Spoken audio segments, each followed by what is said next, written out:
कहते हैं जी कुत्ते ने काट लिया तो मैं उनसे कहता हूं कि आप बिल्कुल घबराओ मत, कुत्ते के काटने से तो जरूर बच जाओगे, उससे ज्यादा खतरनाक तो आदमी है, उसने काट लिया तो बचने के कोई चांसेस नहीं। कुत्ता तो हमेशा वफादारी निभाता है, आदमी का कोई भरोसा नहीं। और आपको अब मैं एक बहुत सीरियस बात बताने जा रहा हूं कि कुत्तों की क्या जरूरत है इस देश को, हमको। थोड़े दिन पहले सुनामी आया था, आपने सुना? और सुनामी आया तो मैं और मेरे कुछ दोस्त सहयोगी मिलकर सेवा कार्य करने के लिए अंडमान निकोबार गए थे। लगभग 1 महीने हमने वहां सेवा कार्य किया था। क्या सेवा कार्य किया था? वहां के लोग जो भयंकर सुनामी से पीड़ित थे, उनको स्ट्रेस बहुत था, मेंटल स्ट्रेस, और अक्सर ऐसे बड़े दुर्घटनाओं में स्ट्रेस होता है, और उसकी दवा सबसे अच्छी होम्योपैथी में है। मैं थोड़ा होम्योपैथी जानता हूं, तो मेरे होम्योपैथी डॉक्टर दोस्तों को लेके 1 महीने हमने वहां सेवा कार्य किया था। लगभग 3,500 मरीजों को होम्योपैथी की दवाएं देकर मेंटल स्ट्रेस से बाहर लाया था। तो उस समय मैं जितने भी गांव में गया अंडमान निकोबार के, हर गांव में मैं एक प्रश्न पूछता था लोगों से, कितने लोग मरे? तो किसी गांव में 100 लोग, किसी में 150, किसी में 50, किसी में 70, किसी में 75। एक गांव में तो पता चला 1,500 लोग मर गए। अच्छा, ये प्रश्न पूरा होने के बाद दूसरा प्रश्न मैं जानबूझ के पूछता था कि आपके गांव में कितने जानवर मरे? तो पता चला एक भी नहीं। कुत्ता मरा? नहीं मरा। गाय मरी? नहीं मरा। भैंस मरी? नहीं मरा। बंदर मरा? नहीं। कौन जानवर मरा? एक भी नहीं। अच्छा, पक्षी कितने मरे? एक भी नहीं। और मनुष्य कितने मर गए? 36,000। कैसे मर गए? तो इसका उत्तर मुझे गांव के एक सरपंच ने दिया। आपको मालूम नहीं, मनुष्य मूर्ख होता है। तो मैंने कहा इसका कहने का मतलब क्या है आपका? उन्होंने कहा मनुष्य महामूर्ख होता है, जानवरों को मनुष्य से ज्यादा अकल होती है। मैंने पूछा बता दीजिए, मुझे सिद्ध कर दीजिए। उन्होंने कहा मैं बताता हूं।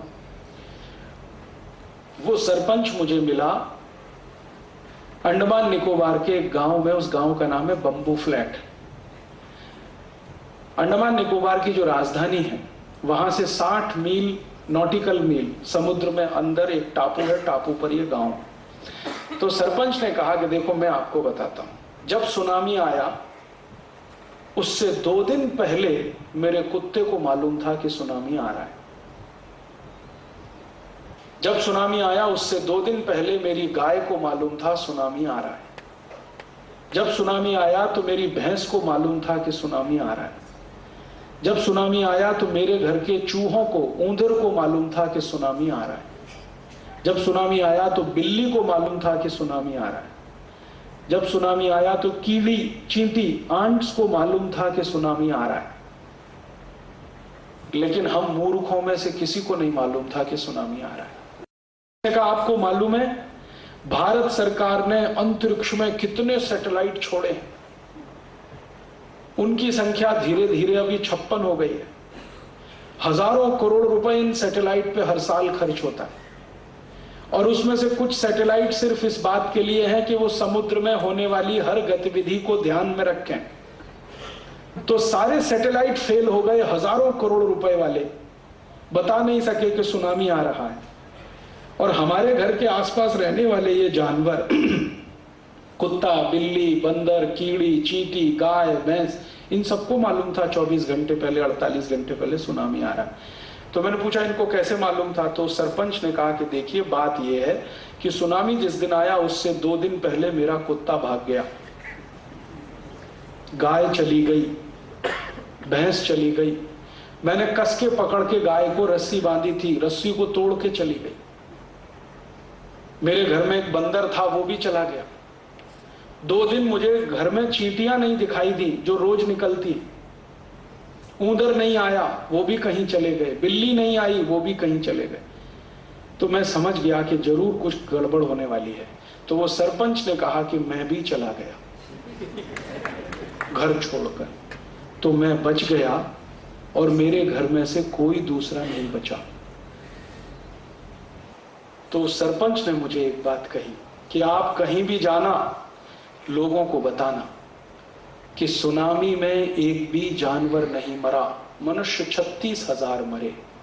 इसका माने मनुष्य की अकल कम है, जानवरों की उससे ज्यादा है। इन जानवरों को ईश्वर का दिया हुआ कोई वरदान है या सिक्स्थ सेंस है जिससे ये पता कर लेते हैं। और जानवरों में सबसे पहले पता जिसको होता है वो ये कुत्ता ही होता है। और हमारे मूर्ख महानगर पालिका के अधिकारी इन्हीं कुत्तों को मारने में लगे हुए हैं गांव गांव। कल्पना करो सब कुत्ते खत्म हो गए तो दोबारा सुनामी आएगा तो बताने वाला कोई नहीं होगा। हम इन जानवरों को कमतर समझते हैं। तब मेरी उसकी आखिरी जो संवाद हुई सरपंच की, तो वो बहुत ही मजेदार थे। सरपंच ने कहा कि आप सब शहर वाले गाली देते हैं कि तू कुत्ता है, आप शहर वाले गाली देते हैं तू गधा है, आप शहर वाले गाली देते हैं कि तेरी बुद्धि भैंस की है। आगे से नहीं कहना, ये आगे से कहना तू आदमी है, तुझको अकल नहीं है, समझता नहीं है। और जितना ज्ञान उस सरपंच ने मुझे दिया, मैं अभिभूत हो गया उससे। मैंने चलते चलते सरपंच को पूछा, भाई तुमको ये ज्ञान कहां से मिला? तो उसने कहा कि ये ज्ञान हर एक व्यक्ति को मिल सकता है अगर आंखें खुली रखे, कान खुले रखे। तो ये परिस्थिति जो पूरी हमारी है, पर्यावरण, इसमें ये ज्ञान भरा पड़ा है। मैंने पूछा थोड़ा दे दो मुझे भी, तो उसने कहा लिख लो और कभी भी टेस्ट कर लेना, फेल नहीं होगा। ये सैटेलाइट फेल हो जाएगा, ये फेल नहीं होगा। उसने मुझे कुछ ऐसी बातें बताई हैं जो आज तक मैं परीक्षण कर रहा हूं और सही सिद्ध हो रही। वो कहता है कि अगर चींटी, कीड़ी ज्यादा संख्या में बाहर निकले और खाना इकट्ठा करके ले जाने की कोशिश करे तो समझना बहुत ज्यादा बारिश होने वाली है, बाढ़ आने वाली है, फ्लड आने वाली है। और ये जो मुंबई में अभी थोड़े दिन पहले फ्लड आया ना, फ्लड आने से 2-3 दिन पहले मुंबई के बहुत घरों से ये जानकारी मैंने कंफर्म की और उन्होंने कहा बात आपकी बिल्कुल सही है। 2-3 दिन पहले ढेर सारी चींटियां निकली थी और सब खाना ले जाके इकट्ठा कर रही थी। चींटी का स्वभाव है कि वो कभी भी इकट्ठा नहीं करती कुछ भी, लेकिन इकट्ठा वो जब करती है तो समझना कोई बहुत बड़ी आपत्ति आने वाली है। मुंबई की फ्लड के बारे में सैटेलाइट फेल था, मौसम विभाग फेल था, सब फेल थे, लेकिन चींटी ने बराबर अपना हिसाब रखा। वो सरपंच ने कहा कि देखो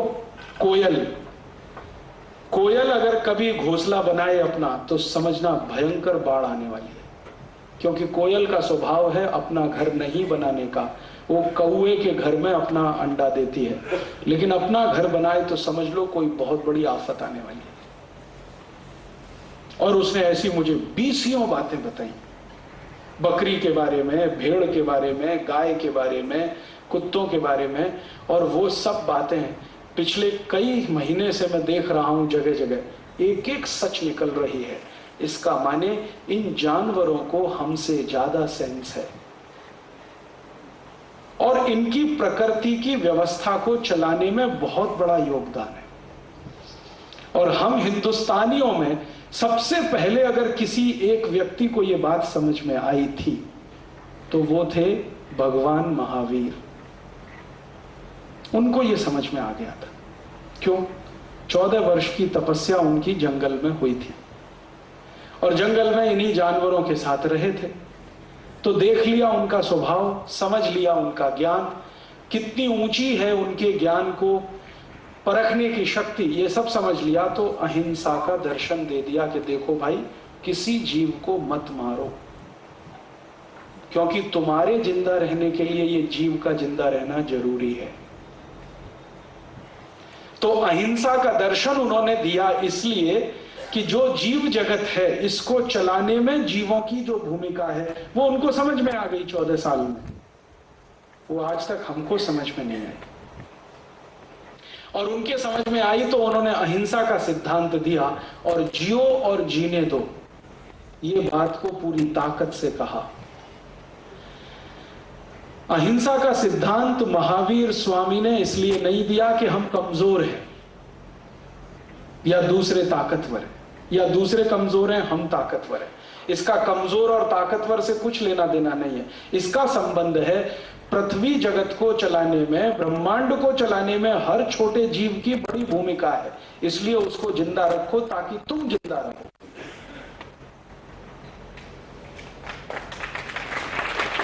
और ये बात महावीर स्वामी के बाद अगर किसी को समझ में आई तो वो गौतम बुद्ध थे। और इन दोनों के चले जाने के बाद जिसको समझ में आई वो महात्मा गांधी थे। अब कोई दिखता नहीं है जिसको ये समझ में आता। तो परिणाम क्या हो रहा है? बड़े पैमाने पर जानवरों का कत्ल हो रहा है, गाय का, भैंस का, बकरी का, बकरे का, कुत्तों का। गाय का आंकड़ा मैंने बताया 2.5 करोड़ तो प्रतिवर्ष गाय का कत्ल होता है। भैंस का 1.25 करोड़ प्रतिवर्ष कत्ल होता है। डूकर सुअरों का 2.5 से 3 करोड़ का कत्ल प्रतिवर्ष का है। बकरे बकरियां, छोटे जानवरों की संख्या करोड़ों में है, गिनी नहीं जा सकती है। तो भारत एक ऐसा देश बन गया है जहां कत्ल ही कत्ल होता है।